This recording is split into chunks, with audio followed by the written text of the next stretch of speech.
what has taken place here is a travesty of justice. We did nothing wrong. I did nothing wrong. Finding former President Donald Trump has committed fraud. I just want to find 11,780 votes.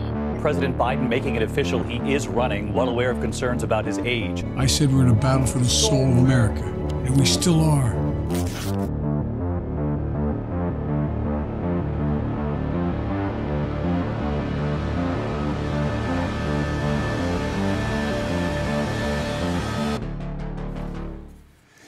Expulsion massive des étrangers, interdiction des syndicats, fermeture des programmes sociaux, recours systématique à la garde nationale, emprisonnement des opposants politiques et des journalistes, purge, Trump 2025 vers la dictature, c'est la chute et c'est maintenant.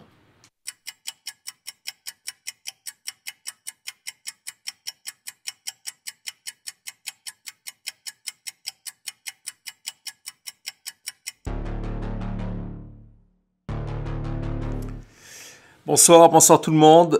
Bonjour si vous êtes sur le continent nord-américain. Vous êtes nombreux à être sur le continent nord-américain, notamment au Québec, mais pas que. Donc bonjour à vous. Heureux de vous retrouver. Vous le savez, Cody vous en a un petit peu parlé. J'en ai parlé hier dans espèce de space nocturne que j'ai fait, qui devait durer pas très longtemps, qui a duré 1h30, où on a beaucoup discuté de X, de faux dans la presse, etc., etc. On a beaucoup hésité à faire l'émission en général parce que le contexte international étant ce qu'il est, il n'y a pas vraiment un énorme focus sur les États-Unis et on a tous d'autres choses vraiment en tête, mais bon, finalement nous avons quand même décidé d'être au rendez-vous, donc heureux de voir que vous êtes là nombreux sur YouTube et sur X. Nous sommes diffusés sur X. Si vous nous regardez sur X, venez plutôt nous voir sur YouTube. Je sais que c'est très difficile de mettre en avant l'émission YouTube sur X. Elon Musk, l'algorithme d'Elon Musk limite la visibilité des tweets avec d'autres liens, mais venez sur YouTube, venez dans le chat. Il y a des discussions, il y a une communauté vraiment formidable. Cette communauté aujourd'hui, par exemple, qui va me permettre d'offrir une centaine de codes d'invitation sur Blue Sky, après en avoir déjà offert 550. Donc, lorsque je vous dis qu'on a une communauté unique et solidaire, c'est vraiment le cas. C'est la communauté La Chute, hein. C'est vraiment une communauté qui me suit et nous soutient et nous supporte depuis des années, qui nous permet d'être là, émission après émission, d'investir dans du matériel. Donc d'ailleurs, tant qu'on y est, Thomas, je voudrais commencer par remercier les gens qui sont passés par notre page Patreon. C'est important parce que c'est un soutien régulier, mensuel. Vous êtes déjà près de 150 à le faire et voilà, c'est vraiment extraordinaire. Donc merci pour celles et ceux qui sont sur la page Patreon. Et puis il y a toutes celles et ceux qui passent par l'option Super Chat lors de ces discussions. Donc je vais remercier, Thomas me montre déjà qu'il y en a eu, il y a Mister John Kenzo, merci, MDG78, merci, Jean-François Roy, forcément, qui nous dit que soutenir la chute c'est contradictoire. Oui, c'est vrai, on soutient une chute. Mais bon, ouais, c'est vrai, pas mal, bien vu. Elle vient, merci. Richard Grondin, un habitué aussi, fidèle de mon compte Twitter, et qui dit voilà, une partie de la console de mixage. Effectivement, c'est justement sur la page Patreon, on vous fait découvrir, on va vous faire plus découvrir toutes les coulisses de la chute pour que vous voyez à quoi ça ressemble derrière. Il y a le compte Twitter de Thomas aussi qu'il fait régulièrement avec des photos un petit peu backstage, behind the scenes, des BTS comme on dit ici. Donc ouais, Richard, c'est le cas. Merci Flore qui est là au rendez-vous depuis la Californie. Merci Vladimir. de votre soutien. Stéphane aussi, la chute c'est tellement important pour soutenir un peu le moral que ça devrait être déclaré d'utilité publique. Merci à vous. Ouais, d'ailleurs, c'est vrai que hier, j'avais moyennement le moral, évidemment, par rapport à ce qui se passe en Israël, en Palestine et tout ça, et déjà les horreurs qui sont passées et les conséquences que ces horreurs-là vont avoir, et cette espèce de période d'instabilité dans laquelle on va rentrer. Et puis, vous le savez, j'ai tweeté largement dessus, ça a eu un écho assez important. Le fait que Twitter, donc X, parce que ça mérite même plus le nom Twitter, ce que c'est devenu. Donc X est devenu cette plateforme de désinformation avec tous les risques que cela comporte. Ce n'est pas un accident la manière dont X en 6 mois a évolué. Il y a une volonté de Musk de détruire nos repères de ce qui est vrai et ce qui est faux. C'est extrêmement dangereux. C'est extrêmement dangereux. Et donc hier, j'ai lancé en dernière minute, c'est pour ça d'ailleurs qu'il n'était pas sur YouTube en même temps, ce petit space, et de vous entendre à la fois discuter de ces sujets extrêmement graves et venir nous dire de manière sincère, c'est pas faire de la pêche à des compliments, mais venir nous dire de manière sincère comment vous trouviez que notre travail à la chute, que ce soit sur X ou sur YouTube, était une forme d'utilité publique. Finalement, c'est vrai que ça rebooste tout et ça donne envie de se lancer. Donc merci à vous. J'ai dit aussi, et après on va commencer l'émission tout de suite parce qu'il y a beaucoup de choses à faire, mais j'ai écrit aussi sur mon compte Twitter que grâce à ma communauté, j'avais déjà distribué près de 550 codes d'invitation sur Blue Sky. Vous êtes nombreux à vouloir aller sous le ciel bleu, le pays sans troll et sans facho, du moins pour l'instant, et sans images d'horreur. Et donc, j'ai, grâce à ma communauté, encore une fois, une centaine de nouveaux codes à vous partager. Donc, je vais le faire tout au long de ces prochaines journées sur Twitter, mais aussi, je sais qu'Audi vous en a parlé, une fois que l'émission est terminée, allez dans la section commentaires, laissez-nous un petit message, donnez-nous votre identifiant sur X et vous aurez une surprise dans vos DM. Donc voilà, si vous nous écoutez sur X, parce que je sais qu'on est aussi diffusé, c'est important, ça reste une plateforme, n'hésitez pas, venez nous voir sur YouTube.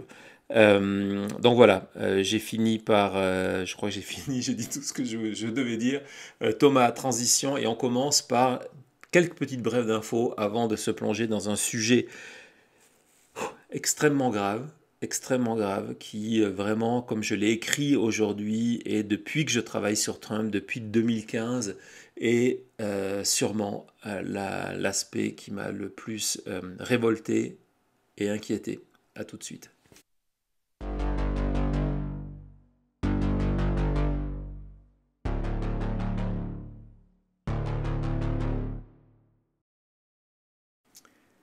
Ouais, donc on va commencer par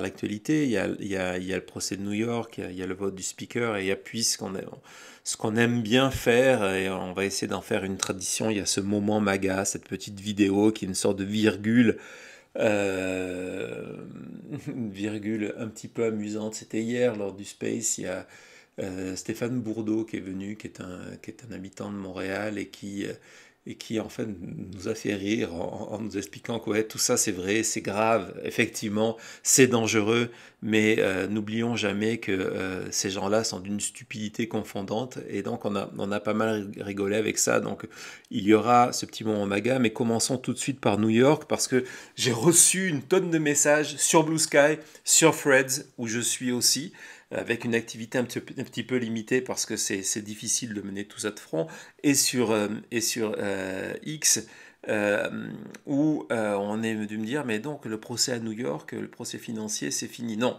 le procès financier a repris lundi avec une série de témoignages, c'est encore le cas aujourd'hui. On en parle beaucoup moins parce que il y a quelque chose de très important dans l'actualité, et deux,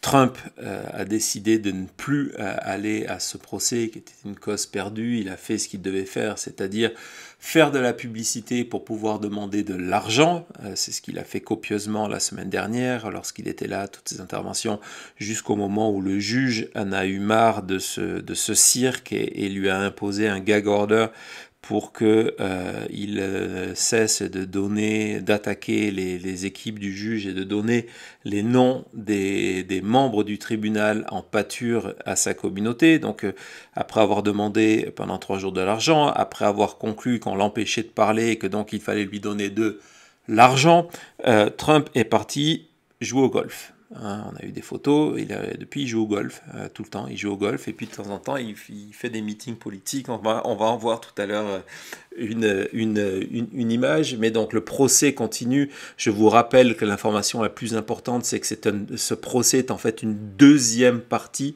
d'un procès. La première partie du procès qui en fait était une manière tout à fait légale, le procès au civil qui avait été approuvé par les deux parties. C'est le juge qui a étudié le dossier et qui a décidé de la culpabilité de Trump pour fraude, avec différentes sanctions, dont entre autres l'annulation de ses licences commerciales à New York. C'est un processus qui a été suspendu avec l'accord de toutes les parties parce que il y a d'autres choses à faire en ce moment. Il y a la deuxième partie du procès qui est décidée, le montant de l'amende, et c'est une telle nébuleuse, la Trump Org. On ne sait pas si c'est 100, 200, 300, 400, 500 organisations dans certaines compagnies avec des sources de paiement dans des pays où on paye moins d'impôts, si vous voyez ce que je veux dire, etc. Donc, tout ça a été suspendu, mais le procès continue avec des témoignages aujourd'hui, par exemple, d'un des directeurs de la Deutsche Bank, qui est un des responsables des crédits, très important, un crédit de 125 millions qui a été fait à Trump. Pourquoi c'est au cœur du procès? Parce que l'accusation qui existe contre Trump, c'est le fait qu'il a fait des fausses déclarations de patrimoine en augmentant la valeur de ses biens de manière considérable. On ne vous parle pas ici de 10, 20, 30%, mais de 300, 400, 2000%.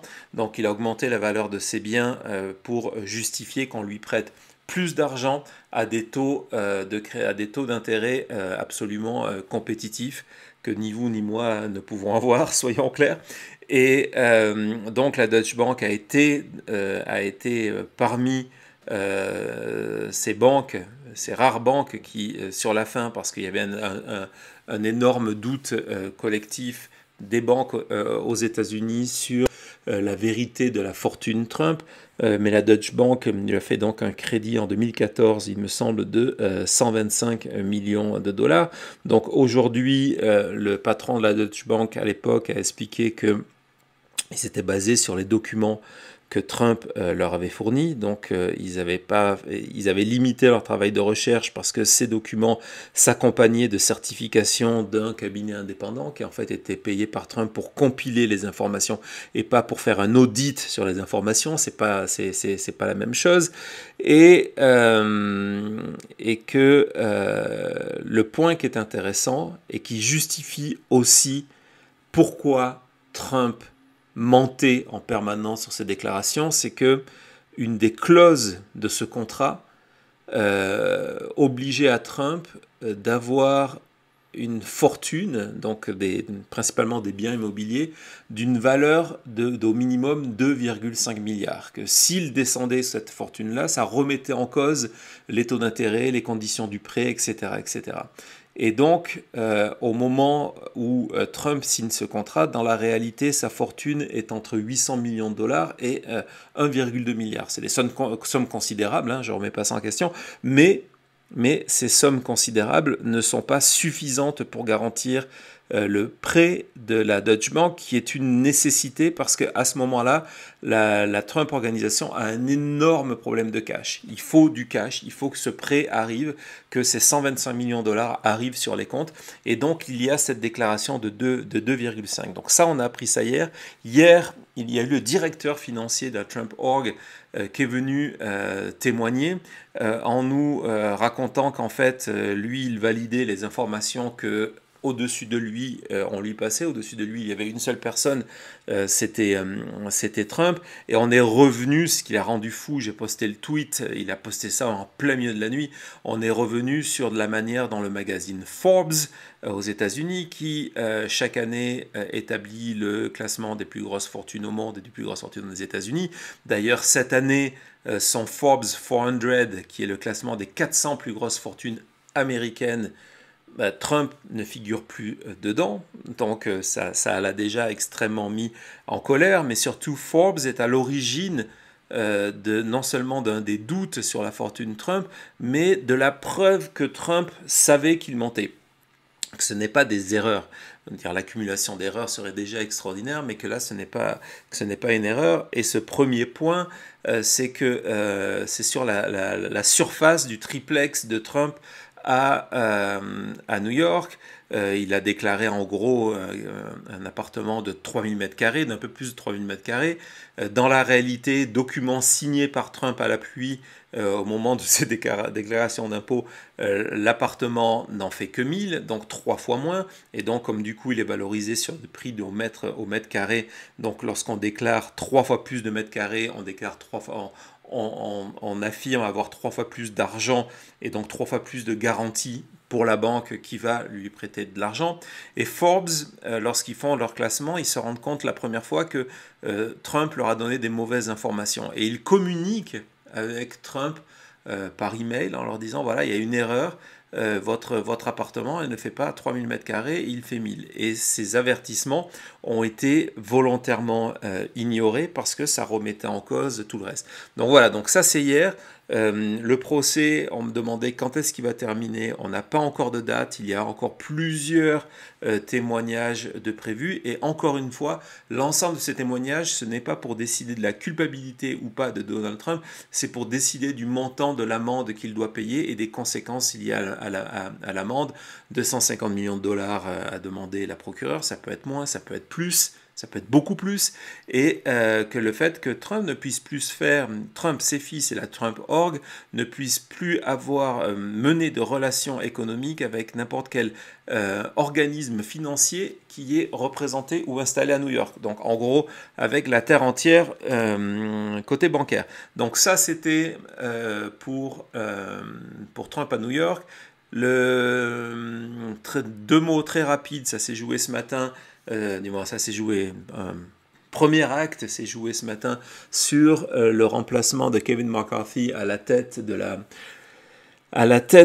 la Chambre des représentants. C'est quand même un vote crucial et qui est devenu d'autant plus parce que pour envoyer par exemple de l'argent en Israël, mais pas que, aussi il y a la situation à Taïwan et il y a évidemment l'Ukraine.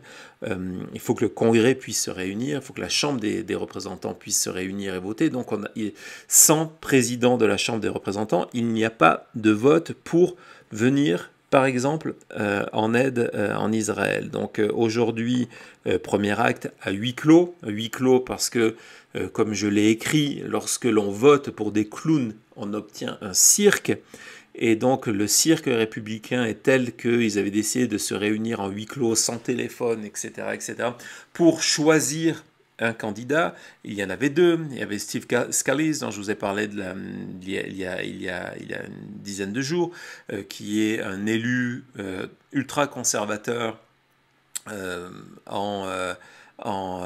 la Louisiane, qui a reconnu une forme de paternité avec un des leaders du Ku Klux Klan, donc vous voyez le niveau, qui a soutenu Trump en 2020 dans ses démarches pour rester en place au pouvoir, ce qui est aussi le cas de Jim Jordan, l'autre candidat. Et donc Steve Scalise et Jim Jordan étaient opposés. Jim Jordan avait un soutien massif massif qui est celui de Donald Trump, et Jim Jordan a perdu. Ce qui confirme, même si ce n'est pas terminé, qui confirme un petit peu cette espèce d'adage que tout ce que touche Trump meurt, et que depuis 2016 et sa victoire électorale, c'est en fait une succession de défaites politiques, Trump. C'est une succession de défaites politiques. Et donc il y a eu ce vote pour savoir quel sera le candidat. Donc Jordan a perdu, Scalise a gagné. Il doit y avoir désormais le véritable vote, un vote ouvert pour le coup, au niveau de la Chambre des représentants, où les démocrates vont présenter leurs candidats, les républicains donc leurs candidats. Ça devait avoir lieu aujourd'hui. Il y a de tels désaccords dans le Parti républicain que c'est fort possible que ça soit repoussé peut-être à demain et dans les jours qui arrivent. On sait que la réalité, c'est que Scalise, surtout dans un premier tour, n'obtiendra pas le bon nombre de voix, que des élus MAGA comme Boebert ont annoncé qu'elle s'en foutait, que en fait Scalise avait été choisie, qu'elle voterait pour Jim Jordan quoi qu'il arrive. Et en termes, donc, on ne sait pas ce qui va se passer. Il y a toutes les rumeurs en ce moment à Washington qui vont du retour en termes de sauveur de McCarthy, qui a été viré il y a une dizaine de jours pour dire « Ok, j'arrive, je suis ce candidat de l'Union », d'une autre personnalité, on ne sait pas qui, et peut-être même de Trump en tant que président de la Chambre des représentants de manière intérimaire en attendant que tout ce beau monde-là se décide. Donc voilà, donc le cirque continue, je vais continuer à le suivre sur mon compte Blue Sky, sur mon compte X, sur la page Patreon, tout ça, je vous raconte tout ça. Et puis voilà, on arrive au moment MAGA. Alors le moment MAGA, c'est Trump, hier, lors d'un meeting, en train de parler à ses supporters. Vous allez voir d'ailleurs un Trump, et c'est pour ça, je ne sais pas si vous avez remarqué ces derniers temps, mais les attaques sur l'âge de Biden et l'aspect physique de Biden ont énormément diminué. Et entre autres dans le camp républicain MAGA de Trump et ses alliés, qui s'en étaient fait des champions jusqu'à cette espèce d'effet boomerang où on s'est dit mais attendez, Biden a 80 ans, mais Trump en a bientôt 77 au moment du scrutin. Donc on est à peu près dans les mêmes tranches d'âge et les mêmes problèmes. Et donc vous allez voir ces vidéos où non seulement il a l'air très fatigué, il a du mal à parler, il a du mal à respirer, il est extrême, son visage est recouvert d'une couche encore plus importante que d'habitude de fond de teint. Mais c'est pas ça le but de la vidéo. Le but de la vidéo, c'est juste de vous faire rire 30 secondes lorsque Trump veut parler du Hamas et confond ça avec le houmous. C'est parti. About today, the Hamas terrorist invasion. I mean, when you think about, and what do you think of Hamas? What do you think? Do you know about Hamas? Ce qu'on disait avec Thomas lorsqu'on a vu la vidéo hier, on dit, ce qu'on trouvait amusant, c'était la manière dont il essaye de garder son cool et de pointer dans la foule, oh ouais, non, Hamas, ouais, etc. Mais bon, c'est pas la première fois, hein, il a déjà fait d'autres discours où il confond les terroristes du Hamas avec le plat à manger qui est du houmous. Enfin bon, voilà, c'était le moment MAGA. Avant de passer... il se maquille au houmous, nous dit Lucie, bravo. Ah, c'est excellent ça, ouais, c'est exactement ça, il se maquille au houmous. Avant de passer à la suite, qui est notre dossier du jour, qui va nous faire moins sourire, Thomas m'a dit qu'il y avait encore Sylvie. Merci Sylvie pour ta contribution à la chute, c'est apprécié parce qu'en plus Sylvie, tu es aussi sur Patreon à nous aider, donc vraiment merci beaucoup Sylvie, c'est c'est vraiment très apprécié. Pareil Fanny, merci Fanny pour ton soutien. Janie, merci beaucoup encore une fois Merci de Super Chat Go Shooters. Ouais, nous sommes les shooters. Il faut trouver un nom pour cette communauté, les communautés de la chute. Je sais pas, on verra. Merci Olivier, c'est très généreux. Bravo pour la chute et vos tweets sur X. Votre chaîne YouTube est indispensable. Merci, on compte vraiment la développer, donc c'est très bien. Merci Inès aussi elle nous dit merci pour le travail. Voilà, merci pour votre soutien. Et Nour, encore une fois, qui dit merci d'avoir passé un nous francophone avec ces émissions. Grâce à vous, on ne perd pas une miette. You rock boys. Ouais, c'est vrai aussi que je me suis rendu compte que, vous me le dites très souvent, qu'en fait, il n'y a pas vraiment d'équivalent aujourd'hui du côté francophone. Et je vous l'ai dit, c'était une des raisons pour laquelle on a lancé ce programme-là. C'était vous partager toutes ces informations et vous proposer une analyse un peu plus pointue qu'ailleurs. Hier, lors du space qu'on a fait, alors que c'était en plein milieu de la nuit en Suisse, il y a Christian qui est venu parler, et lorsqu'on réfléchissait à la problématique de comment, en termes de citoyens, on évite le fake news, etc., que ça va devenir de plus en plus difficile parce qu'on est submergé de fausses nouvelles. Donc on se disait d'un côté, moi en tant que journaliste, en disant voilà, je ne vais pas vous parler de sujets, même si j'ai des opinions pour lesquelles je ne suis pas expert, je ne suis pas un tautologue, contrairement à certains. Et en plus de ça, donc Christian allait plus loin en disant mais c'est peut-être aussi ce que nous devons faire en tant que lecteurs, en termes de citoyens, qui est de se spécialiser dans les sujets qui nous intéressent vraiment. Et j'ai vraiment le sentiment que c'est quelque chose, d'intéressant, et deux, qui correspond à la communauté de la chute. Donc merci encore une fois Nour, très heureux de vous proposer ce rendez-vous francophone, et vraiment, encore une fois, on a l'ambition et la volonté de devenir ce premier rendez-vous francophone sur l'élection 2024, sur Trump et sur cette chute qui est la chute de la démocratie. C'est parfait parce que c'est la meilleure des transitions possibles pour la partie suivante, 2025, la dictature Trump. On se retrouve tout de suite.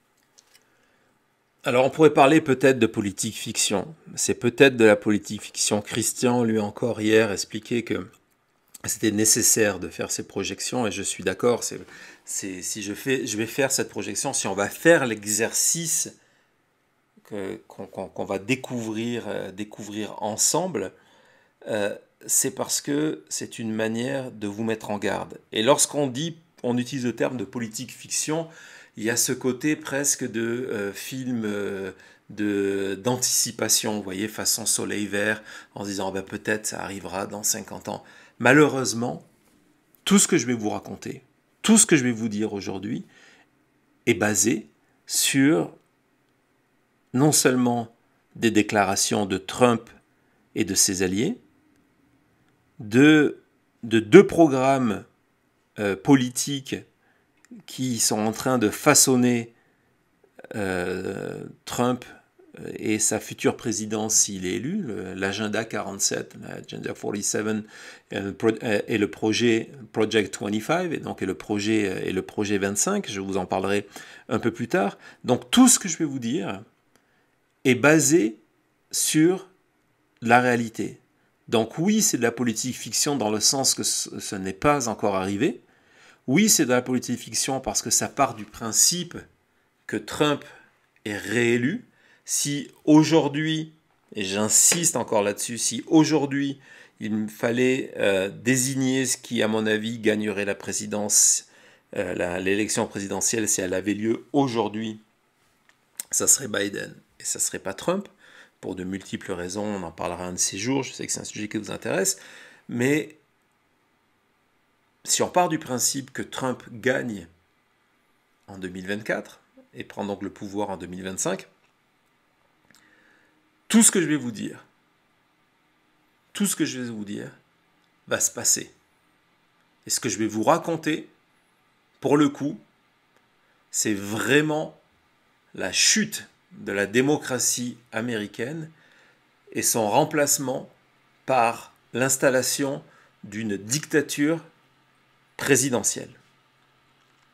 Donc, je vais vous demander avec moi, c'est pas Marty McFly dans Retour vers le futur, j'ai pas de DeLorean à vous ouvrir la porte, mais je vais vous demander de vous projeter avec moi en novembre 2024, dans presque un an, dans un peu plus d'un an, et l'élection américaine vient de se jouer. Elle vient de se jouer. On sait aujourd'hui que l'élection américaine, avec le système des grands électeurs, vous savez, il en faut 270. Il y a 538 grands électeurs dans le pays. Pour l'emporter, il en faut 270. Dans ce découpage-là, Trump a un avantage, c'est que après le recensement 2020, il y a eu un rééquilibrage, une redistribution du nombre de grands électeurs. Et aujourd'hui, dans la projection que je fais, qui est mon point de départ, c'est une projection qui ne lui aurait pas permis de gagner en 2020, mais qui lui permet de gagner en 2024, parce que certains États qui lui sont acquis aujourd'hui ont plus de grands électeurs. D'accord ? C'est vraiment quelque chose à garder en tête en général, au-delà du sujet, lorsqu'on se projette dans l'élection de 2024. C'est que la carte électorale est plus favorable aux républicains au niveau de l'élection présidentielle comme l'élection du Sénat, par exemple. D'accord ? Donc, nous sommes le 4 novembre, ou le 5 novembre. Le 4 novembre, ça sera l'anniversaire de Cody. Donc, le 4 novembre 2024, et Trump a remporté trois des États clés, des swing states. Il a fait le plein habituel des États qu'il devait gagner et qui lui sont promis en termes de républicains, comme il y a des États promis à Biden. Donc, il a gagné seulement trois des États de ces fameux swing states. Il a gagné l'Arizona, qu'il a perdu de justesse en 2020. Il a gagné la Géorgie, vous savez, la fameuse Géorgie, son appel, les 11 000 voix qui lui manquent, les 11 270. Cette fois-ci, il les a eues. Il a gagné en Géorgie. Et il a gagné au Wisconsin. C'est son chemin électoral le plus rapide. Donc Trump a gagné. Biden a reconnu sa défaite. Nous sommes à la fin 2024. La transition commence. Et le 20 janvier 2025, Trump prête serment à la Constitution en posant publiquement sa main sur la Bible. Et tout le monde, à ce moment-là, sait que ce serment à la Constitution, c'est juste une déclaration, c'est juste une cérémonie, et que ces mots, que sa promesse est vide de sens. On le sait parce que en 2020 et 2021, janvier 2021, le 6 janvier, vous vous en souvenez tous, Trump déjà n'a pas respecté sa promesse de servir la Constitution des États-Unis. On le sait parce que depuis, dans de nombreux meetings et sur des posts sur Truth Social, il a donné des indices que la Constitution, entre autres sur le droit au sol, donc le fait que l'on obtient la citoyenneté lorsque l'on est aux États-Unis, ce qui est le cas de Cody aussi, par exemple, qui est né aux États-Unis, tout cela, il comptait le remettre en cause. Donc on sait que Trump élu, sa promesse à la Constitution, sa promesse de respecter les institutions démocratiques américaines n'ont aucun sens. Ce sont des mots, des coquilles vides. Donc, 20 janvier 2025, Trump devient le 47e président des États-Unis, s'installe à la Maison-Blanche Et immédiatement commence un programme, dans la première journée, un programme de radicalisation de la politique américaine pour changer profondément la société américaine et ses institutions. La première chose qu'il fait, il rappelle son interprétation et l'interprétation de ses conseillers politiques de l'article 19, de l'article 2 de la Constitution, où il estime que l'article 2 lui donne le pouvoir en termes de président de faire ce qu'il veut. Et du coup, il décide de gouverner par executive order. C'est la photo que vous êtes en train de voir. Ces executive orders qui mettent de côté le processus démocratique parce que du coup, le poids du Congrès, des élus du Congrès, Chambre des représentants et Sénat n'existe plus. C'est Trump, depuis le bureau ovale, qui signe un morceau de papier et donne un ordre. Quels sont ces ordres? Je vais vous montrer une vidéo maintenant. On va regarder une vidéo. Si vous ne la comprenez pas ou ne la comprenez pas bien, ce n'est pas très grave, je vais après vous la résumer. Mais cette vidéo est extrêmement importante. L'homme que vous allez entendre, qui est invité dans un podcast, pro-Trump, s'appelle Mike Davis. Mike Davis, c'est l'ancien assistant de deux juges de la Cour suprême. D'accord? C'est quelqu'un qui est devenu extrêmement clé dans l'entourage de Trump aujourd'hui, qui a des prétentions à faire partie du cabinet Trump. Il aimerait avoir le poste de ministre de la Justice. Je pense que ce sera un autre, mais il va nous expliquer ce qu'il ferait s'il était ministre de la Justice, où il est prêt à faire tout ce qui est moralement répréhensible et le faire dans les 15 premiers jours de la présidence Trump.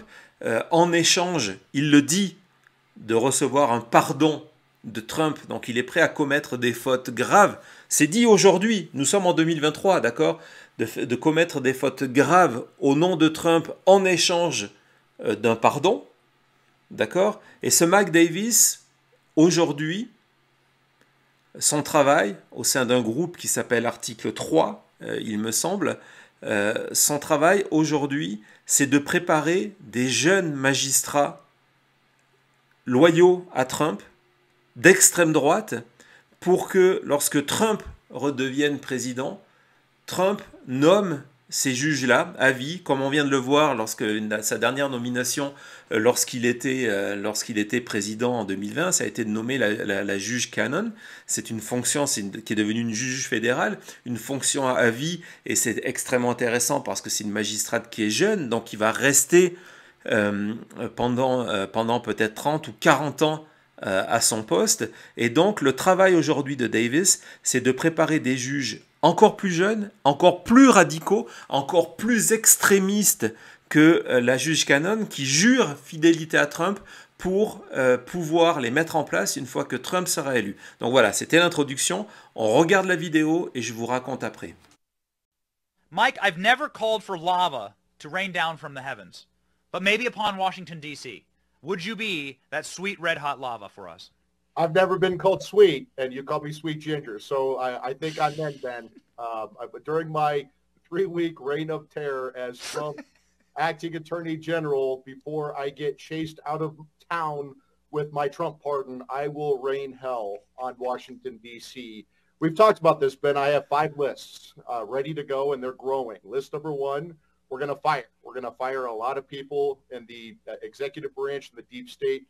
Number 2, we're going to indict. We're going to indict Joe Biden and Hunter Biden and James Biden and every other scumball, sleazeball Biden, except for the 5-year-old granddaughter who they refused to acknowledge for 5 years until the political pressure got to Joe Biden. Number 3, we're going to deport. We're going to deport a lot of people, 10 million people and growing, anchor babies, their parents, their grandparents. We're going to put kids in cages. It's going to be glorious. We're going to detain a lot of people in the D.C. Gulag and Gitmo. And list number 5, I'm going to recommend a lot of pardons. Every January 6th, defendants is going to get a pardon, especially my hero Hornman. He is definitely at the top of the pardon list. We actually went out and have some upcoming content with Jacob Chansley. We did a podcast interview with him. Went out into the desert. We wanted to learn about shamanism, so we went out into the desert with him. We'll be releasing that video pretty soon, actually, and I think you'll like it quite a bit, Mike.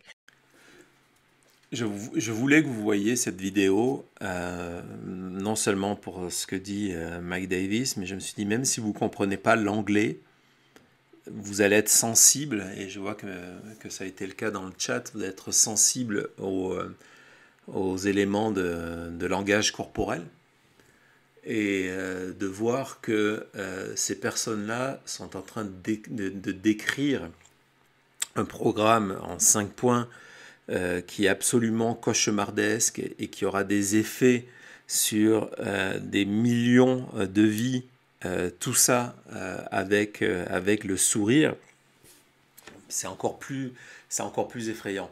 Et je vois aussi que c'est un sujet qui est extrêmement angoissant. J'aime pas être anxiogène, je vous l'ai déjà dit, et vous verrez, on va terminer sur une note positive. Et donc, pour revenir sur les déclarations de Davis, qui donc explique ce qu'il ferait en versant la lave sur Washington, il y a une partie qui est évidemment de s'attaquer à l'immigration, et ce qui est complètement fou dans l'escalade aujourd'hui du discours des pro-Trump dans leur volonté de mettre en place différents programmes pour 2025, c'est non seulement s'attaquer à l'immigration clandestine, mais aussi à l'immigration légale.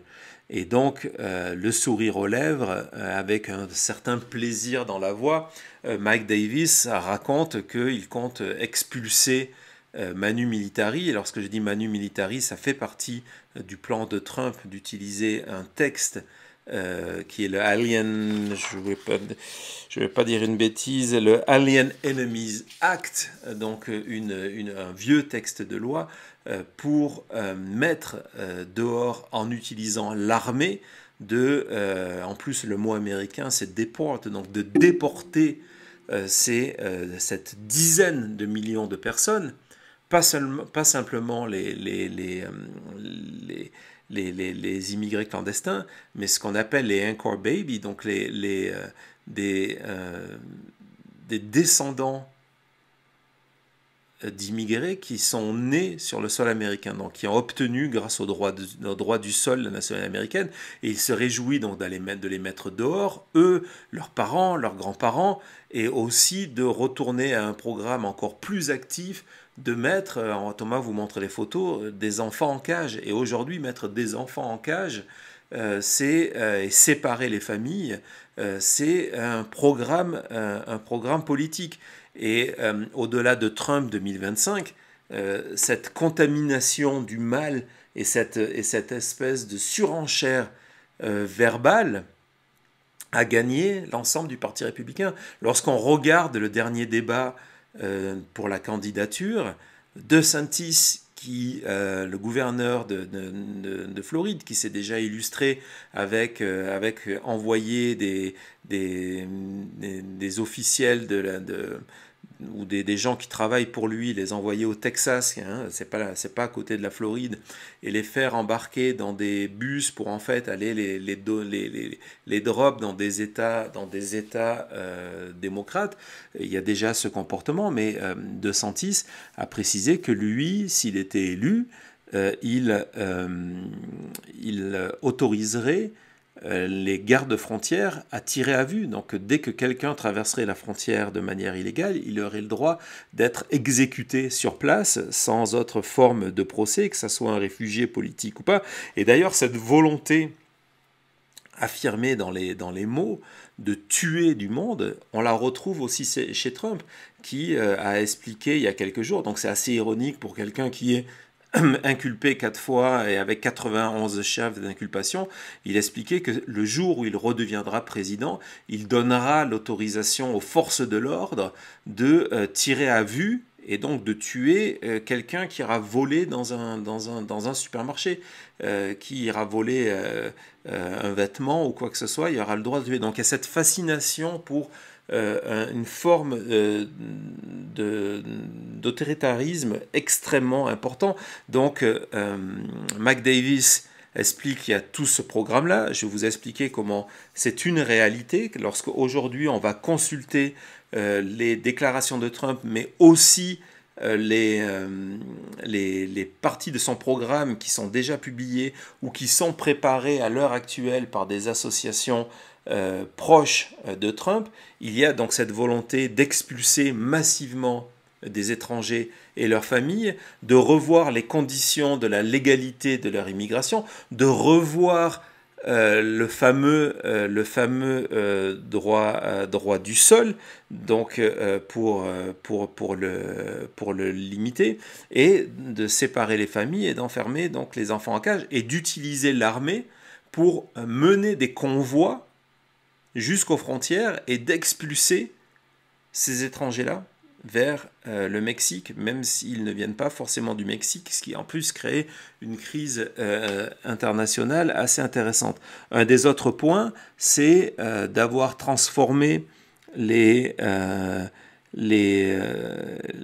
coupables, les responsables, qu'ils soient part de milices militaires façon Proud Boys ou simplement des pro-Trump qui sont rentrés de force dans le Capitole et ont détruit du mobilier et attaqué des policiers, de les avoir transformés en prisonniers politiques. Donc une des promesses, c'est de les gracier tous les prisonniers, ce qu'appellent les prisonniers politiques, donc tous les prisonniers par rapport au 6 janvier. Et on le sait que ça a été une des raisons pour laquelle les Proud Boys, lorsqu'il y a eu ces procès, ces condamnations à long terme, il y a quelques semaines, ont refusé la plupart du temps de collaborer avec le gouvernement américain, y compris lorsqu'on leur posait la question de savoir est-ce qu'il y a eu des relations entre les Proud Boys et la Maison-Blanche pour préparer le 6 janvier, parce qu'ils ont cet espoir que si Trump est à nouveau président, ils seront graciés.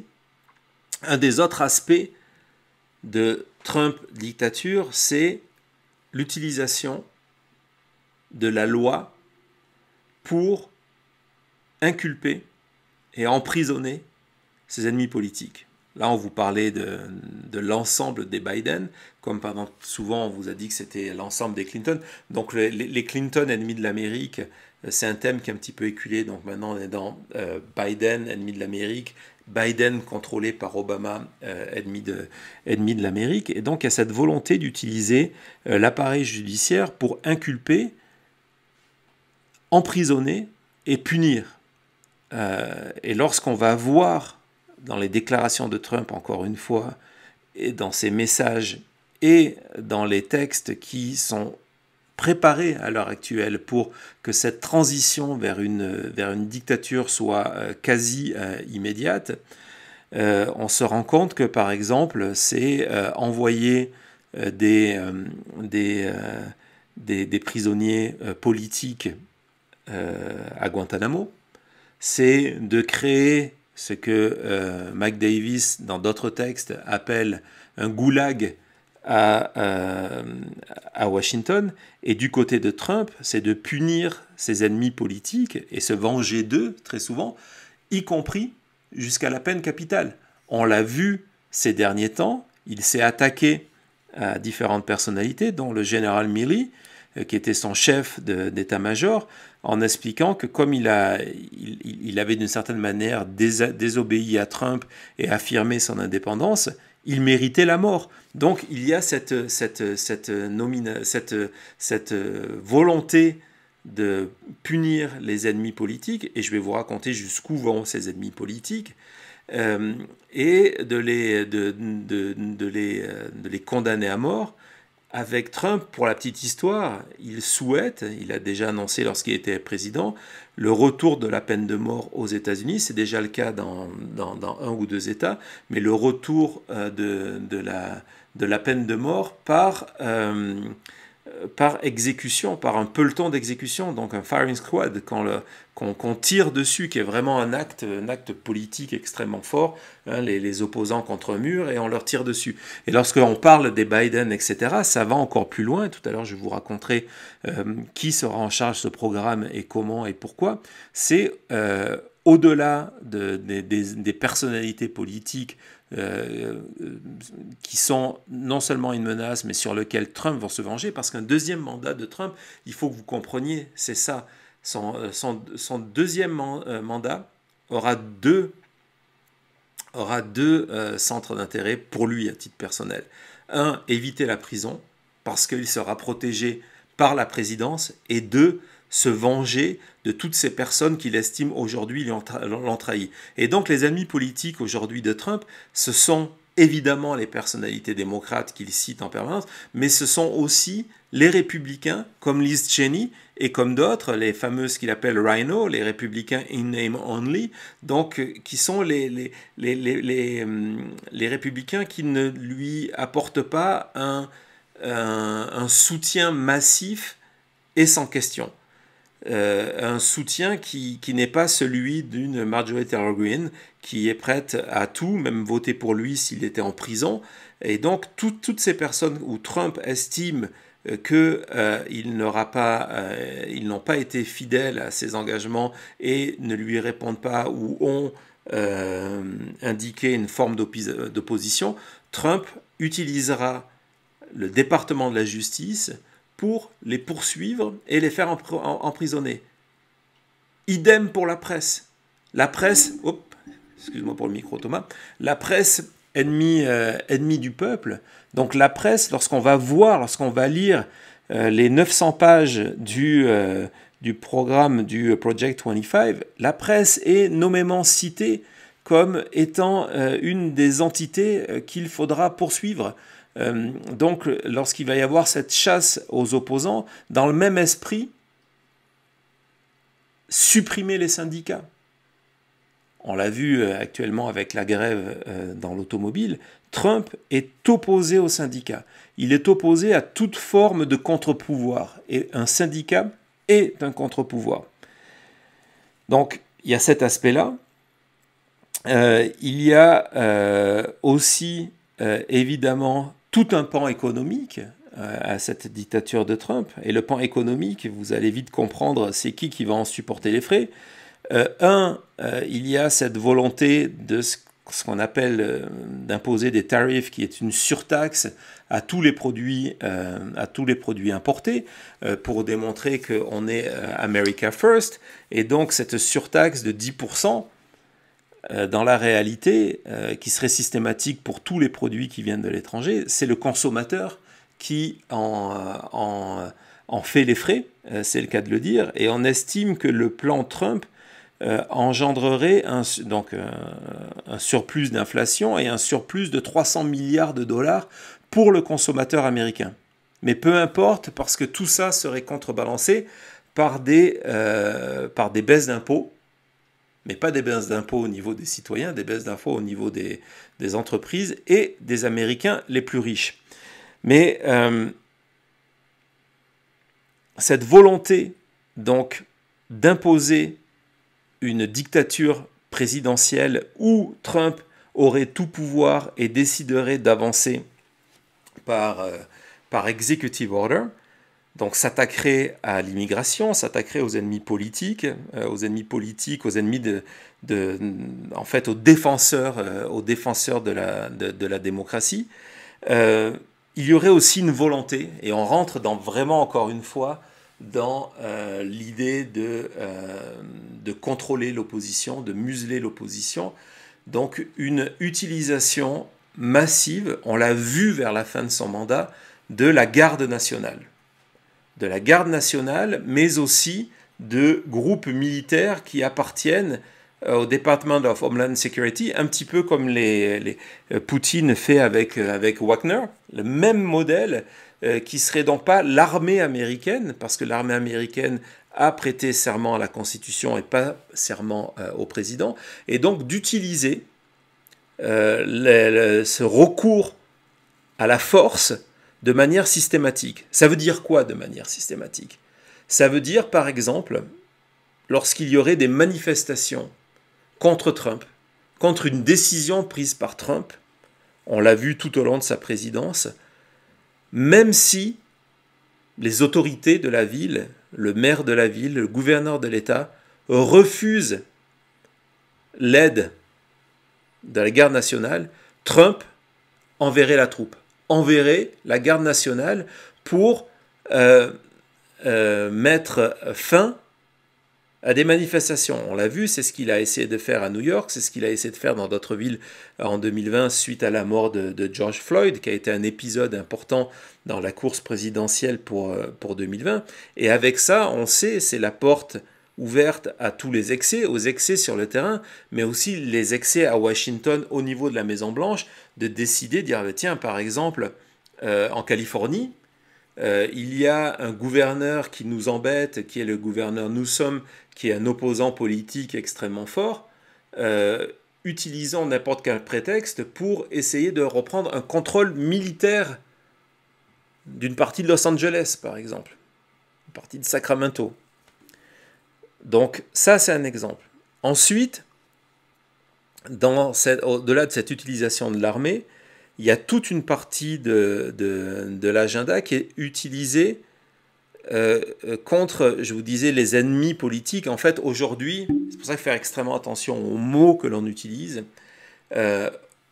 Aujourd'hui, les pro-Trump, ceux qui préparent ce programme-là, parce que, encore une fois, j'insiste, ce n'est pas de la politique fiction.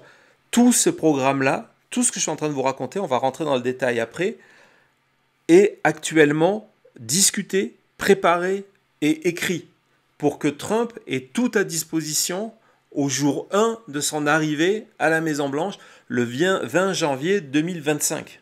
D'accord? C'est pas juste de la conjoncture, c'est des informations concrètes. Et donc, ils ont pris ce terme, et si vous allez voir, depuis 1 an et demi, ce terme est utilisé pour tout et n'importe quoi, qui est le terme de woke, pour désigner les ennemis de Trump. Et donc, dans le cadre de ce programme-là, Trump l'a dit dernièrement lorsqu'il était en Californie, il y a la volonté de s'attaquer à tout ce qui touche les minorités sexuelles, les LGBTQ+, et entre autres, tout ce qui touche au changement de genre. Et par rapport à ça, il y a dans le projet 25 et dans l'agenda 47, qui sont 2 documents écrits, une utilisation du FBI pour non seulement poursuivre les familles qui auraient recours à tout ce qui est manière de changer de genre pour leurs enfants, mais aussi utiliser le FBI pour poursuivre les hôpitaux, pour poursuivre les médecins. Pas les poursuivre en plus dans un cadre, ce qui est déjà fou, dans un cadre d'une loi, mais les poursuivre dans le cadre de lois qui existent en les accusant de abus sur enfants et trafic d'enfants. Parce que dans certains États, c'est interdit. Par exemple, si on habite au Texas, on ne peut plus rien faire par rapport à ça. Donc, il y a des habitants du Texas qui vont aller dans d'autres États pour avoir accès à des traitements. Et donc, les parents et les médecins seraient accusés de child trafficking, donc de trafic d'enfants. Vous savez, on rejoint depuis des années, on nous prépare QAnon, Trump, etc., sur la pédophilie, etc. Et donc, c'est d'utiliser ces lois pour accuser les médecins et les parents d'actes de pédophilie, donc de se retrouver avec des peines de prison à long terme. Et cet aspect-là, on peut l'étendre, là je vous parlais des transgenres, mais on peut l'étendre également à tout ce qui est lié à l'avortement et aux questions de contraception. L'ultra-droite américaine, comme l'extrême droite en Europe, est fascinée par cette théorie de la conspiration qui est le grand remplacement. Et donc, dans le cadre du grand remplacement, pour éviter d'être remplacé par des minorités religieuses ou ethniques, il faut que les Blancs chrétiens, donc on est en plein dans du nationalisme chrétien, fassent des enfants. Et donc, il faut interdire l'avortement et limiter et interdire des moyens de contraception. Et lorsqu'on va lire le programme sur le département de la santé, on se rend compte que c'est une des priorités si demain Trump était élu. C'est-à-dire utiliser le département de la santé, pas pour soigner, mais pour s'assurer que les Américains n'aient plus accès à tous ces moyens de contraception et utiliser, encore une fois, un bras armé qui serait le département de la justice, un département de la justice évidemment aux ordres, c'est la définition même pour Trump, c'est son ministre de la justice doit l'écouter, c'est ce qu'a fait Bill Barr pendant un certain moment, jusqu'au moment où il s'est rendu compte qu'il allait devenir complice d'un coup d'État et il a donné sa démission, mais en tout cas, tout ça est prévu dans ce programme-là. Alors on va faire une pause d'1 seconde et je vais vous expliquer comment Trump compte réussir à appliquer tout ça.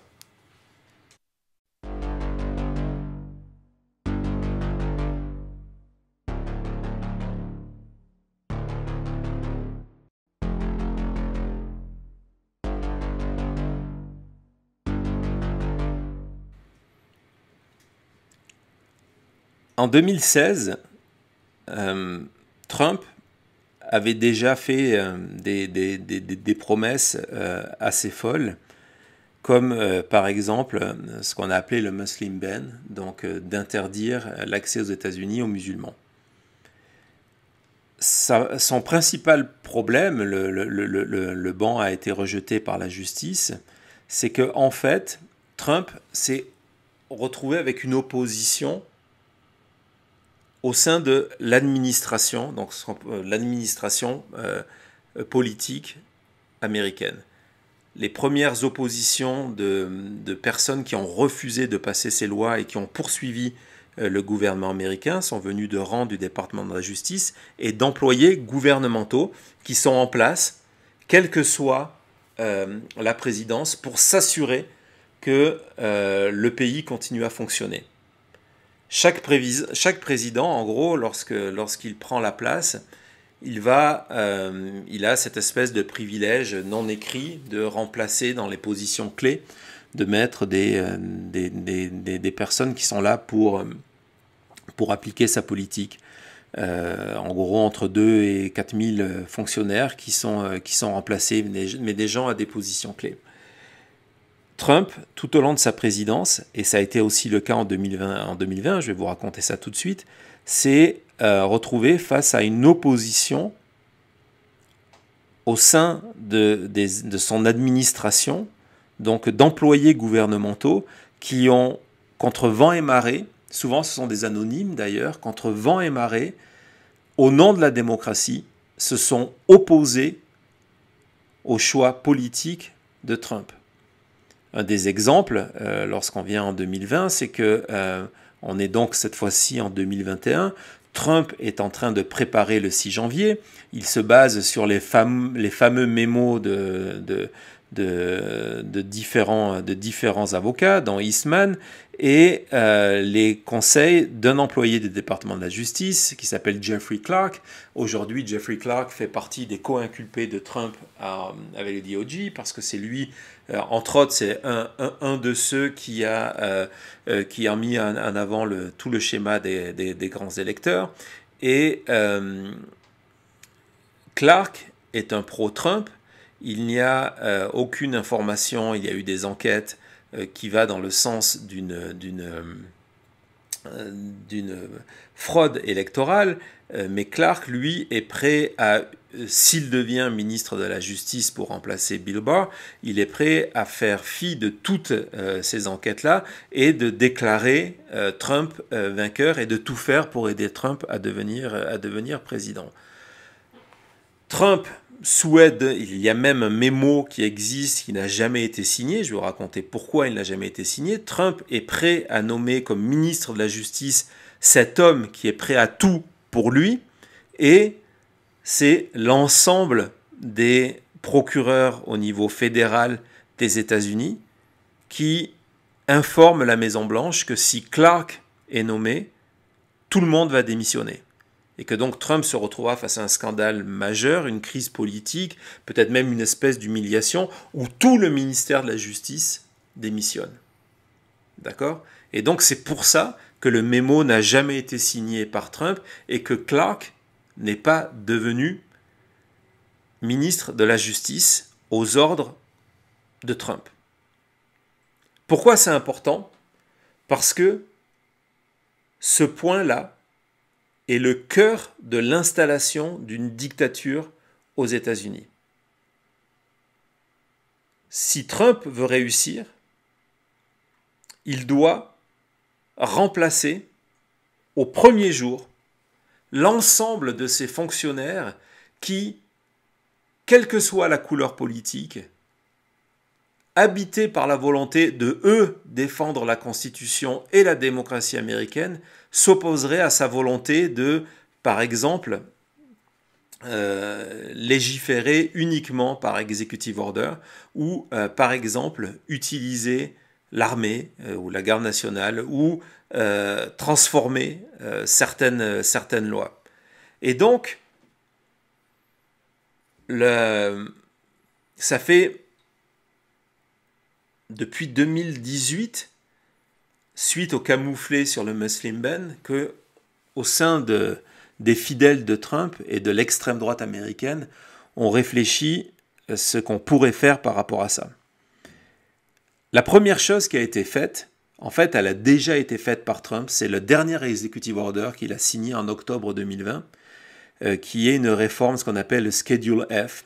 Le Schedule F, c'est le texte de loi qui protège tous ces employés gouvernementaux sur le fait qu'on ne peut pas les virer sans aucune motivation. Parce que là, on comprend bien, la motivation est uniquement politique. Et donc, ces gens-là sont protégés.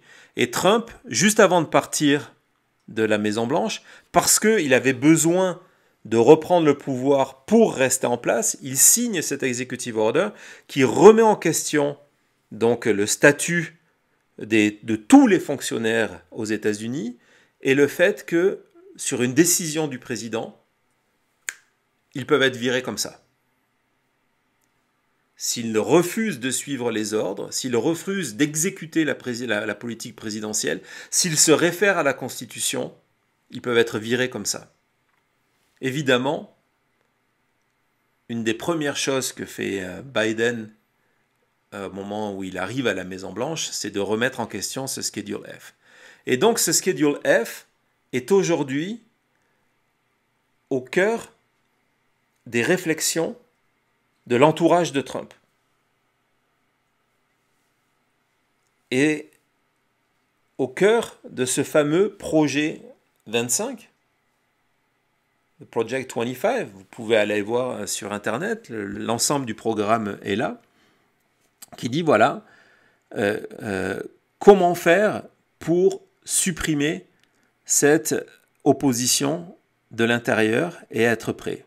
Et donc c'est la naissance d'un plan radical, extrêmement dangereux, dans l'entourage de Trump. Je vous en parle tout de suite.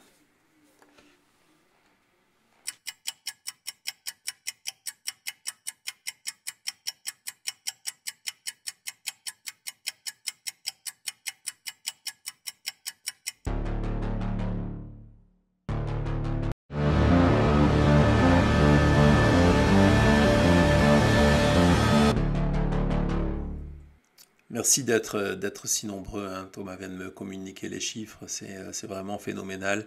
Merci de nous suivre sur X si vous nous regardez sur X, et surtout merci d'être sur YouTube si vous nous regardez sur X. venez donc nous voir sur YouTube. Il y a le lien dans mes comptes Twitter. C'est facile. Hein. Vous tapez La Chute, William Raymond ou WR Podcast et vous arrivez jusqu'à nous et vous profitez de cette communauté dont je vois passer les messages assez abasourdis parce que je suis en train de vous raconter. Et donc le projet 25, on va revenir sur ça, la manière dont Trump va faire passer ce projet, a prévu une extension de ce document, qui serait le premier document, donc le Schedule F, signé par Trump, et qui lui donnerait droit de vie ou de mort sur tous ses employés gouvernementaux, qui, en gros, le terme a été utilisé, serait une purge, serait le départ d'une purge qui passerait par le renvoi immédiat de 10 000 fonctionnaires américains pour s'assurer de leur remplacement par des fonctionnaires pro-Trump. C'est la même manière, et vous allez voir encore plus, et c'est la même manière dont le nazisme, avant d'être une force militaire d'expansion, et puis après régime de la solution finale, c'est la même manière dont d'abord le nazisme a été une force administrative. C'est-à-dire que lorsque Hitler est arrivé démocratiquement au pouvoir suite à des élections, comme Trump peut arriver démocratiquement au pouvoir en 2025, il y a eu cette volonté de reprendre le contrôle de l'administration. Et donc, lorsque je vous parle de volonté, je devrais dire aussi organisation. Pour virer 10 000 personnes, 10 000 personnes qui font marcher les États-Unis, hein, que ce soit dans les programmes sociaux, que ce soit toutes les questions d'environnement, que d'ailleurs Trump veut laisser complètement tomber en disant on est à fond dans l'énergie fossile, que ce soit dans ce qui est l'éducation, dans la justice, dans le renseignement, on va en parler aussi, ou dans la santé et dans la justice. Donc Trump, j'ai dû me répéter, Trump a besoin donc de virer ces 10 000 personnes et remplacer par 10 000 employés aux ordres qui ne remettront pas en cause jamais la question de Trump. Et lorsque je vous parle d'organisation, c'est que ce remplacement, la seule manière dont il puisse se faire du jour au lendemain, c'est d'être déjà prêt. Et actuellement, là, maintenant, aujourd'hui, hier, demain, des associations pro-Trump ont commencé à créer des bases de données. Des bases de données qui contiennent les noms de personnes qui ont, après des séances d'entraînement, de training, des séminaires, ont prêté allégeance à Trump. Non, ce n'est pas de la science-fiction, c'est la réalité. Ces programmes existent en ce moment aux États-Unis, au sein de groupes, dont le Project 25, proche de Trump, pour lui permettre d'installer une dictature au jour 1 de sa prochaine présidence, s'il est élu en 2024. Et donc, ces gens-là auraient pour vocation immédiate de remplacer les employés de l'administration américaine en place aujourd'hui. Donc, base de données, il y a une autre base de données, je ne vous en ai pas parlé, il y a une autre base de données qui est aussi mise en cours. Tout à l'heure, mise à jour, lorsqu'on parlait tout à l'heure d'ennemis de Trump, que ce soit dans la presse, dans les syndicats ou dans les politiques, qu'ils soient démocrates ou républicains, il y a aussi la constitution actuelle de cette base de données d'ennemis. Une base de données qui sera partagée département de la justice dès que Trump en aura les clés. Et un des aspects les plus troublants de cet aspect, de cet élément-là, c'est que Ginny Thomas, la femme du juge de la Cour suprême Clarence Thomas est en charge de la gestion de cette base de données des ennemis de Trump à Washington. D'accord? Mais revenons sur l'autre, sur la base de données des 10 000 pro-Trump qui infiltreraient l'administration américaine pour mettre sur pied sa politique et ses plans, quoi qu'il arrive. Aujourd'hui, on n'est pas certain que Trump réussisse à avoir ces 10 000 noms. Mais il y a des fidèles à lui, dont Kash Patel, dont on va parler tout à l'heure, Kash Patel, qui a dit « c'est pas grave si on n'en a pas 10 000 ». En fait, on va gouverner par la peur.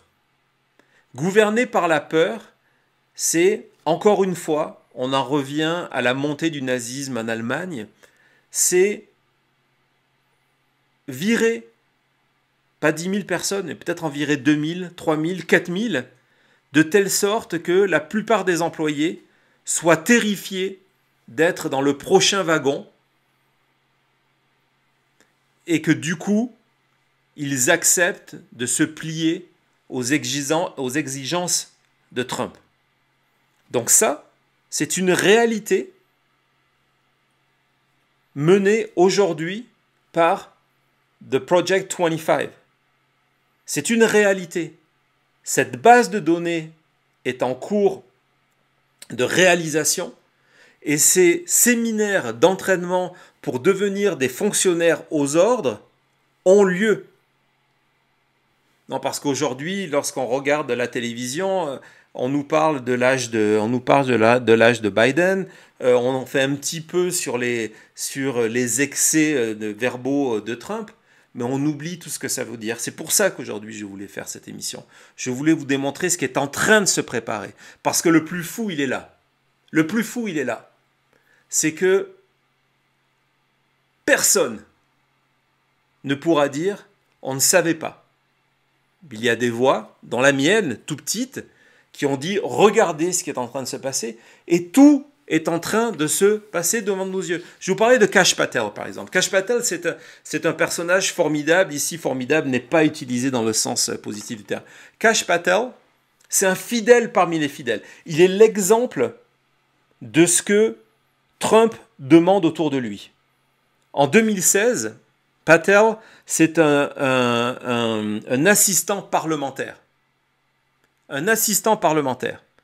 Il est à la Maison-Blanche, il est au Congrès, et il aide David Nunes, qui est le gars qui aujourd'hui est en charge de Truth Social, il aide à écrire un mémo qui présente Trump comme une victime d'une volonté de la CIA et du FBI de lui faire tomber. Donc Trump, bien sûr, il a ce document qui va dans le sens de sa victimisation permanente, de ta théorie du complot. Il adore ça, il remarque Patel, et Patel arrive à son service avec cette fascination pour le renseignement. Et Trump a un but, c'est de détruire ces agences-là. Ce qu'il appelle, c'est un terme porteur, le Deep State. La réalité, c'est que la volonté de Trump à partir de 2016, et il n'a pas réussi, c'est de détruire tous les organismes, dont le FBI, qui sera en mesure d'enquêter sur ces malversations, qu'elles soient politiques ou financières. Donc l'idée de Trump, c'est de se dire, ok, pour ne pas être emmerdé, c'est très simple. Il faut détruire les gens qui peuvent enquêter sur moi. Donc c'est pour ça qu'il attaque le FBI en permanence. Et Patel, au sein de la Maison-Blanche, va devenir ça. Trump essaye d'imposer Patel à Bill Barr, et Bill Barr a cette phrase en disant « mais si Patel doit arriver au FBI, il faudra qu'il me tue d'abord et qu'il me passe au-dessus ». Je pense que Patel l'aurait fait, d'accord? Pour vous montrer aujourd'hui l'importance de Patel, au sein de cette mouvance, cette radicalisation et cette volonté de glisser vers une dictature, mais comment il est devenu clé à Trump? Je ne sais pas si on les a, Thomas. Patel est aussi devenu l'auteur de livres pour enfants. Donc le premier a été un énorme succès, qui est donc Le complot contre le roi. Le roi, c'est Donald Trump. Donc si vous êtes sur si vous nous écoutez, non, X, il y a aussi les vidéos, parce que ce qui est très pratique avec ces émissions sur YouTube, c'est que vous avez toute la recherche iconographique qui a été faite par Collie, et donc on voit la couverture, Trump en roi, Patel derrière en magicien, et en méchante reine, Hillary Clinton. Et donc c'est une révision faite pour les enfants, de l'affaire Clinton, les emails, puis après de l'affaire Mueller. Il n'est pas le seul à faire des livres pour enfants. Faire sombrer les enfants du côté de la force, pas du côté de la force, mais de dark side, du côté sombre de la force, c'est vraiment une volonté de Trump, c'est d'essayer de recruter le plus tôt. On l'a vu, hein, encore une fois, je suis désolé, c'est mon point Godwin, mais on l'a vu avec aussi l'hitlérisme et d'autres formes de dictature où c'est important, on l'a vu avec les Khmers rouges, c'est important de recruter très tôt et comme dans une secte, d'embrigader très tôt les enfants. Donc il y a ces livres-là qui ont été, il y a eu un deuxième volume consacré à l'élection de 2020. Donc voilà, succès, avec cette fois-ci Biden en roi endormi derrière Trump en super-héros. Et ce sont des livres qui ont été non seulement mis en avant par Trump, mais Trump a expliqué que s'il devenait président, son souhait, c'était que ces livres, les livres de Patel et d'autres, il y a d'autres auteurs qui font exactement la même chose, se retrouvent dans les écoles.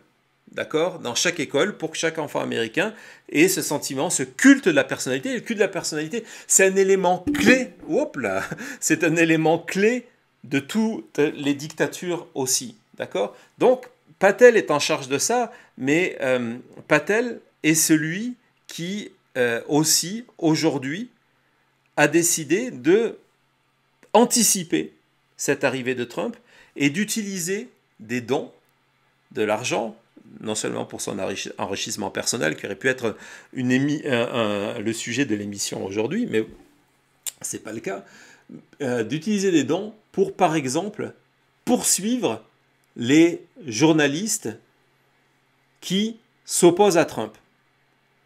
Pas poursuivre les rédactions qui ont de l'argent, mais essayer d'identifier les journalistes indépendants et les poursuivre, même si ça ne mène rien, simplement pour les handicaper et pour les forcer à payer une défense. Donc c'est ce que fait Patel. Et Patel, c'est lui qui a créé pour Trump une liste de journalistes ennemis à qui il faudra faire payer le prix lorsque Trump sera élu. La volonté de Trump, c'est de nommer Patel à la tête d'une agence, une nouvelle agence de renseignement, qui soit ni la CIA ni le FBI, mais qui soit une forme cumulée. Pourquoi cumulée ? Parce que ça permettra d'avoir une influence à l'extérieur, qui est le rôle de la CIA, qui n'a pas le droit, la CIA n'a pas le droit d'enquêter sur les États-Unis, d'agir sur le territoire américain, mais simplement à l'extérieur. Et le FBI qui est exactement le contraire, qui travaille sur le territoire américain. Et donc, de créer cette agence qui marie les deux, de mettre Patel à la charge, non seulement influence à l'extérieur, mais aussi ce qui permettra d'utiliser l'agence sur le territoire américain pour augmenter la surveillance des citoyens américains, augmenter les poursuites contre les ennemis de Trump, ennemis au sens... Il n'y a pas de définition là, hein. Il n'y a pas de définition. Aujourd'hui, je suis un ennemi de Trump, vous voyez ce que je veux dire ? Il n'y a pas de définition. C'est poursuivre les opposants au régime de Trump. Et donc, Patel serait en charge de ça. Et donc, on aurait aussi Jeffrey Clark, dont je vous ai parlé tout à l'heure, au ministre de la Justice. Et évidemment, je voudrais conclure... Oh là là, aujourd'hui, j'ai des gros problèmes avec le micro. Excuse-moi, Thomas. Excusez-moi, ça ne va pas être très agréable. Je voudrais conclure sur cet aspect-là. C'est que, évidemment, cette volonté d'imposer Trump en dictateur qui n'a plus aucun garde-fou parce que tout le monde aurait été viré et remplacé par des fidèles, aura des conséquences pour les États-Unis évidentes, mais des conséquences pour le reste du monde. Parce que Trump, en 2025, c'est un affaiblissement de l'axe entre l'Europe et les États-Unis. C'est un renforcement de Poutine. C'est le positionnement des États-Unis vers de nouveaux alliés qui vont aujourd'hui contre les valeurs démocratiques qui nous sont communes. Donc, si Trump est réélu en 2025, il y a aussi cette dimension-là. Donc, encore une fois, on était dans la politique fiction qui part du prétexte que Trump est élu en 2025. Mais tout ce que je vous ai raconté aujourd'hui, et j'ai essayé de le faire de manière assez rapide, tout ce que je vous ai raconté aujourd'hui est documenté. C'est une réalité. Les bases de données, l'utilisation de l'armée, les enfants d'immigrés en cage, les expulsions massives, la garde nationale, la limitation des moyens de contraception, la fin des syndicats, la fin des aides publiques, la fin de tout ce qui est politique environnementale, tout ça est prévu dans le programme de Trump pour 2025. Alors c'est quoi l'espoir dans ça? L'espoir, c'est que déjà le peuple américain, au-delà des étiquettes démocrates comme républicaines, est attaché à la démocratie. On l'a vu en 2020, où malgré un score historique de Trump, il y a eu encore un score encore plus grand historique de Biden. Les gens sont venus voter par Biden pas aussi massivement, pas parce que c'était Biden ou parce qu'ils sont des démocrates, mais parce qu'ils sont attachés aux idéaux démocratiques.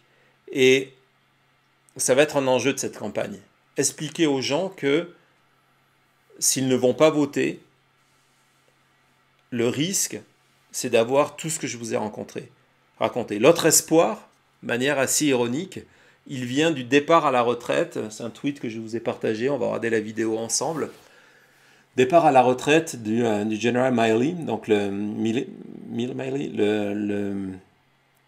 le chef, l'ancien chef d'état-major américain, qui était déjà là sous Trump, qui a tout fait pour empêcher qu'il y ait un accident nucléaire pendant la présidence Trump, qui a protégé les institutions américaines lorsque Trump avait décidé de les utiliser pour lui et pour rester en place, et sous forme à la fois d'avertissement, mais aussi de messages à ses successeurs, Milley a dit ça. To a country. We don't take an oath to a tribe. We don't take an oath to a religion. We don't take an oath to a king or a queen or to a tyrant or a dictator. And we don't take an oath to a wannabe dictator. We don't take an oath to an individual. We take an oath to the Constitution, and we take an oath to the idea that it's America, and we're willing to die to protect it. Every soldier, sailor, airman, Marine, Guardian, and Coast Guardsman, each of us commits our very life to protect and defend that document, regardless of personal price. Voilà, donc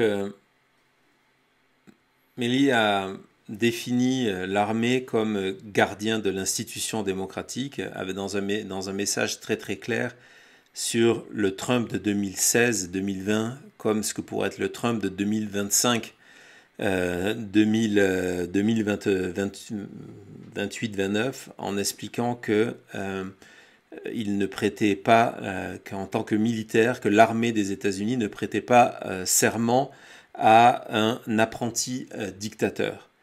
Et aujourd'hui, l'enjeu de la campagne qui arrive, qu'on compte vous raconter dans La Chute plusieurs fois par semaine, c'est d'empêcher que cet apprenti dictateur devienne un véritable dictateur. Alors on se retrouve tout de suite.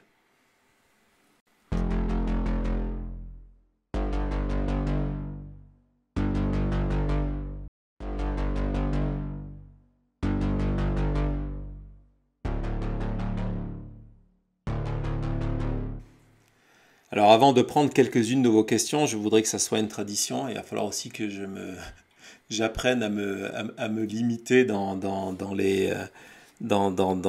mes propos, parce que ça fait déjà 1 heure et demie que je suis là à vous parler. Et j'imagine que c'est beaucoup trop, mais bon. Avant de prendre quelques questions, je voudrais encore vous remercier d'avoir été aussi nombreux.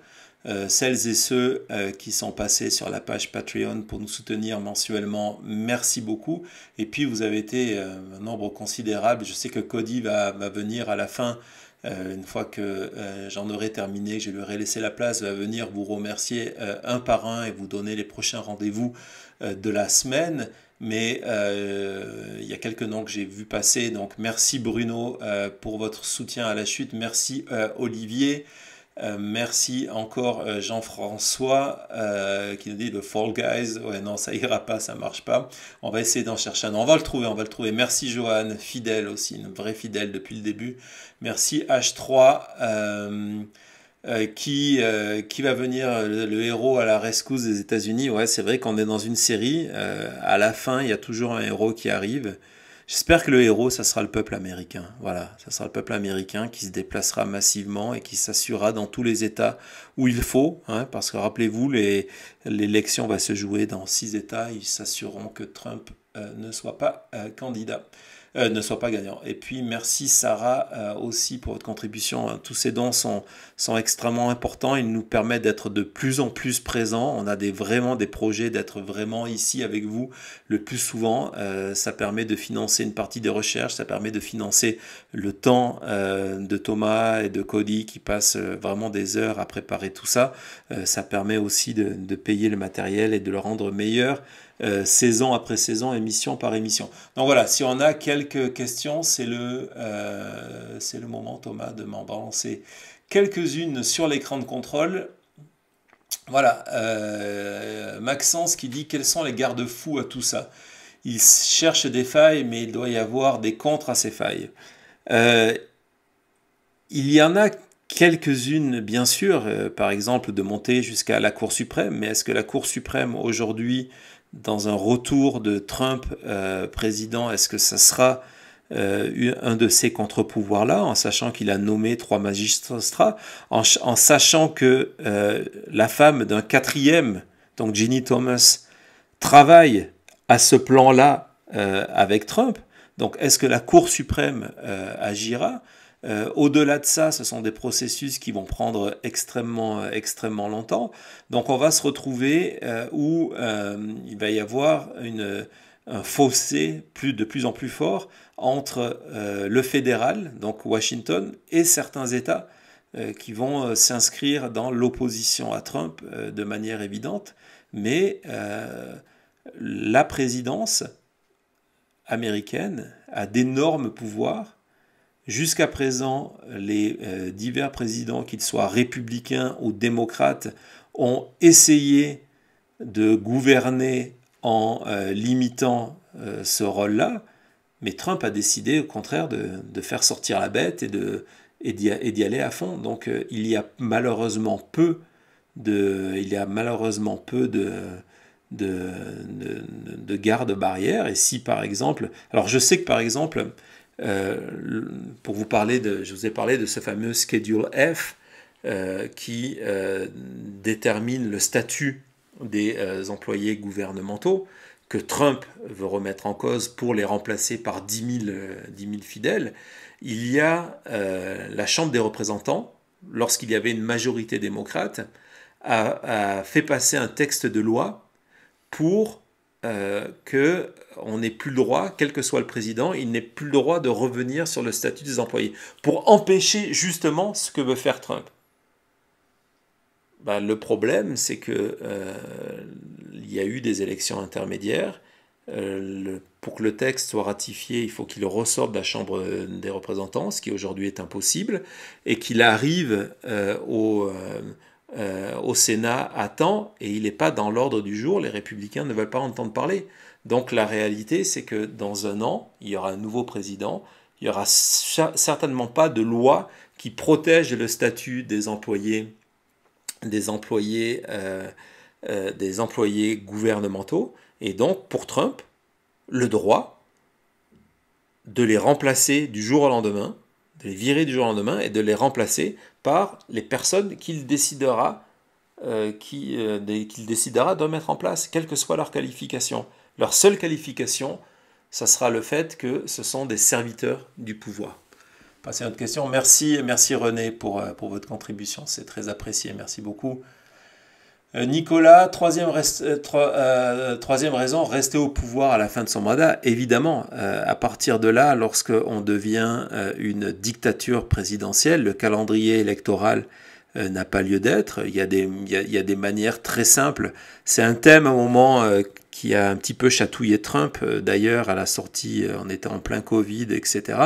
C'était de se dire, mais est-ce qu'il n'y a pas... Il y a eu des recherches faites par des membres de son entourage, des membres du département de la justice. On parlait tout à l'heure de Jeffrey Clark, son futur ministre de la Justice, s'il est élu, qui essaie de voir comment on peut suspendre le processus électoral pour une raison X ou pour une raison Y.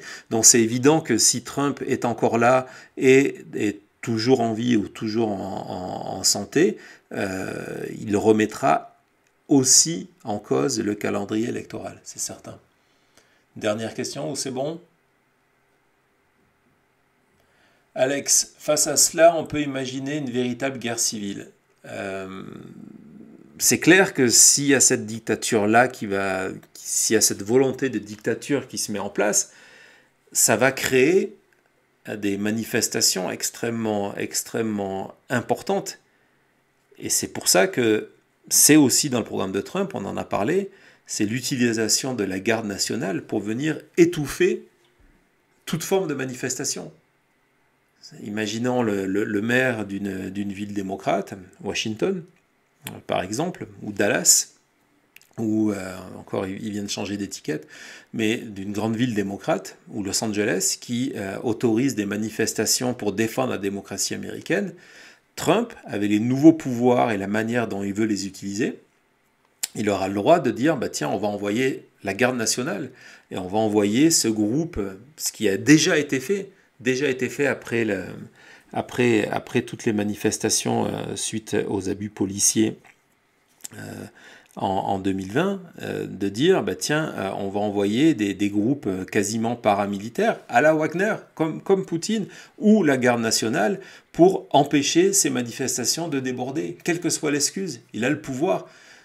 Il a dit, en 2019, il a répété, il estime que le président a le droit de faire ce qu'il veut. C'est même un de ses axes de défense dans l'affaire de Washington, l'affaire autour de 6 janvier. Son axe de défense, c'est de dire, en tant que président, je peux faire ce que je veux. Voilà. Bon, je pense qu'on va arrêter là. Ça va faire 1h30. Avant que Cody revienne, vous remercier toutes et tous. Je vais le faire aussi de mon côté en vous donnant rendez-vous très vite. Encore une fois, merci de votre présence, merci de vos partages. C'est vraiment important aujourd'hui pour avoir une visibilité sur X. C'est très bien de like mes tweets, mais aussi de les partager, de les RT. Ça nous permet d'exister, surtout ceux qui ont le lien pour venir nous voir sur YouTube. Donc je compte sur vous. Cody va vous expliquer ce que vous devez faire si vous voulez des codes Blue Sky. J'en ai une centaine à distribuer. Merci encore de tous vos dons, que ça soit par notre page Patreon pour nous aider au niveau mensuel. On vous prépare, vous allez voir, on vous prépare de très très belles choses pour véritablement étendre cet esprit de communauté, cette communauté La Chute. Merci encore de votre présence. Je vous laisse avec Cody. C'était La Chute.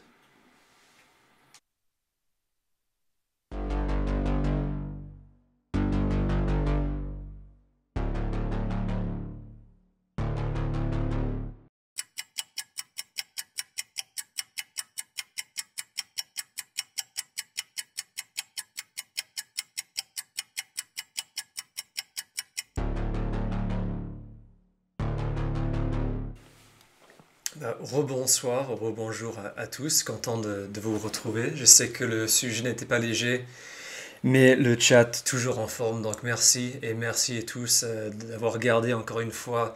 Il n'y a pas de problème dans le chat, donc merci à vous d'avoir gardé cet ordre. Je tiens vraiment tous vous remercier pour vos commentaires, pour les pouces. On a 277 pouces sur cette émission. On s'approche d'un record, donc merci beaucoup. Et je vais commencer à remercier ceux qui sont passés par le super chat. Je sais qu'il y en a qui sont passés par notre page Patreon aussi, donc merci beaucoup à vous. On commence avec Monsieur John Kenzo qui est passé encore une fois. MDG78 qui est passé je crois pour la première fois, donc merci à vous pour votre soutien. Il y a Jean-François Roy qui est passé quelques fois avec quelques de ses idées qu'on va peut-être considérer avec ses blagues et ses noms. Il y a Elvien qui est également passé. On a Richard qui est passé. Je sais que Flore est passée, mais qu'elle n'est plus avec nous, mais qu'elle regardera en replay. Donc merci à vous, Flore.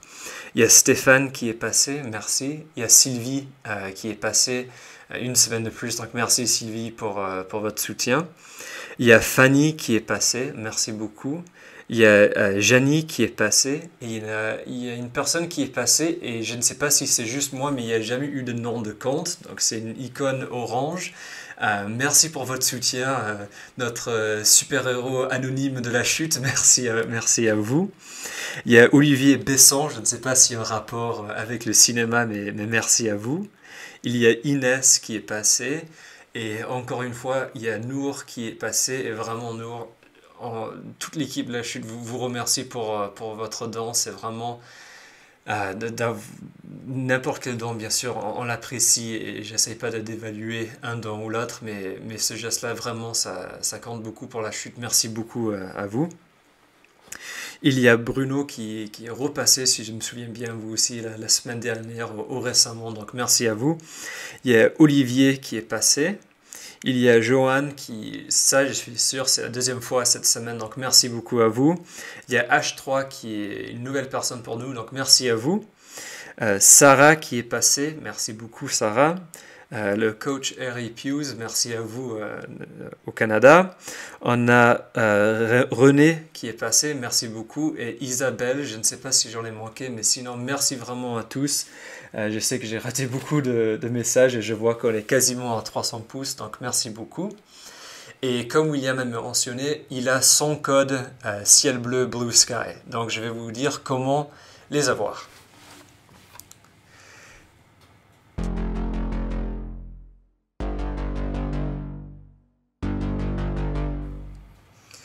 Je sais qu'il a déjà distribué plus de 550 codes et là, 100 codes de plus et je vois qu'on est à 300 pouces. Donc merci vraiment les amis, ça aide beaucoup pour l'algorithme et oui, c'est une manière gratuite de soutenir la chute, ça nous aide beaucoup. Merci à tous qui laissent leur petit pouce. Donc, les codes Blue Sky, vraiment super simple. Après cette émission, il y aura les commentaires qui seront disponibles sur YouTube. Allez mettre votre Twitter dans les commentaires YouTube après l'émission et on passera prendre une centaine de vous, littéralement une centaine, pour avoir des codes Blue Sky et on vous retrouvera sous les ciels bleus. Donc merci encore une fois à tous qui sont passés. Je vois que notre ami Vladimir est passé par le super chat, merci et je sais que vous avez fait un énorme travail d'éducation dans la chute quand les gens avaient des questions. Donc merci Vladimir pour ce que vous avez fait aujourd'hui. Je vois qu'il y a plein de messages qui passent. Merci à tous qui sont passés, qui nous ont laissé des messages dans le chat. C'est vraiment sympa de vous retrouver chaque semaine, chaque rendez-vous. Donc je vous remercie une dernière fois et on se retrouve bientôt. Merci et bonne soirée.